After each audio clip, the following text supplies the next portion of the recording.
Pratiquement tous les Français ont un avis sur l'équipe de France de foot et après tout, pourquoi pas? Je suis persuadé que la passion de l'amateur vaut largement sur le plan de l'intérêt la compétence du professionnel et c'est pour cela que j'ai envie de dire quelques mots du premier match qu'a remporté l'équipe de France dans l'Euro 2016 contre l'équipe de Roumanie. Eh bien, le premier match pour les équipes qui sont considérées comme favorites est souvent le match le plus difficile et on ne peut que se féliciter de la victoire de l'équipe de France, même si elle est arrivée en toute dernière fin de match. Mais plus généralement, je retiens pour ce match quelques faits saillants. D'abord, évidemment, l'arrêt miraculeux de Lloris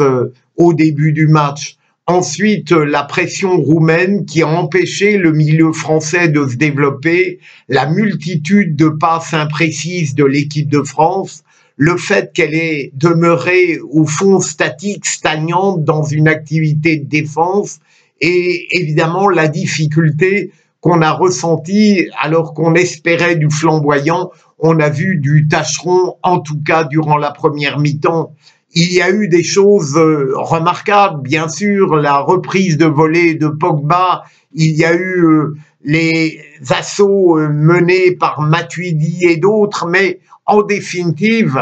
le but de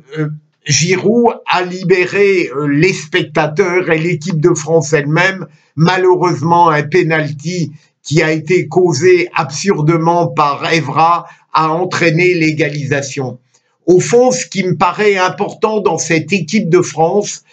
c'est d'abord le fait, je crois, qu'elle soit aimée par pratiquement l'ensemble du peuple français parce que les joueurs qui la composent n'inspirent aucune antipathie ni déplaisir. Ensuite, c'est le fait important que malgré le match tout à fait décevant de Pogba ou de Griezmann, malgré une tête sur la barre, eh bien, et malgré le dépassement complet sur le plan technique d'Evra, malgré les angoisses qu'a suscité Rami, eh bien, cette équipe de France a trouvé les ressources pour l'emporter parce que tout simplement, alors que ses leaders naturels étaient en dessous, elle en a trouvé un fantastique avec Dimitri Payet. Donc, il me semble que cette équipe de France, ayant gagné son premier match, pourra aller loin sans doute sans qu'elle sous-estime la portée des autres équipes et notamment de l'équipe d'Angleterre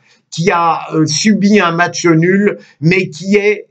à l'évidence très dangereuse. Mais je ne voudrais pas terminer cette vidéo sans attirer évidemment une attention admirative sur le match absolument époustouflant de Dimitri Payet qui a marqué non seulement un but splendide à la fin du match, mais a profondément inspiré le jeu français, a réussi tout ce qu'il a voulu, a permis à Giroud d'inscrire un but de la tête et a en quelque sorte rehaussé le niveau de l'équipe à lui tout seul. Alors, j'espère bien sûr que dans les prochains matchs, il aura la capacité d'atteindre ce même niveau exceptionnel. Mais je voudrais surtout, parce que j'ai été très ému par la sortie de Dimitri Payet, les larmes aux yeux, m'attacher à cette vidéo qui nous a permis d'entendre le petit Payet à l'âge de 12 ans avec son adorable bouille dire qu'il espérait être en équipe de France et y briller. Eh bien, je pense que j'exprime un sentiment commun en espérant que on lui dira peut-être que ce rêve d'enfant, il l'a réalisé parce que il a permis en réalité à la France de battre la Roumanie. Il n'est pas tout seul, j'entends bien, mais rarement un homme a pesé autant sur un match et j'espère que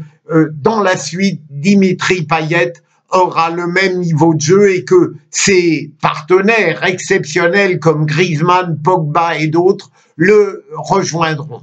Mais en tout cas, l'équipe de France est bien partie et celle-là, on a vraiment envie de l'applaudir en permanence.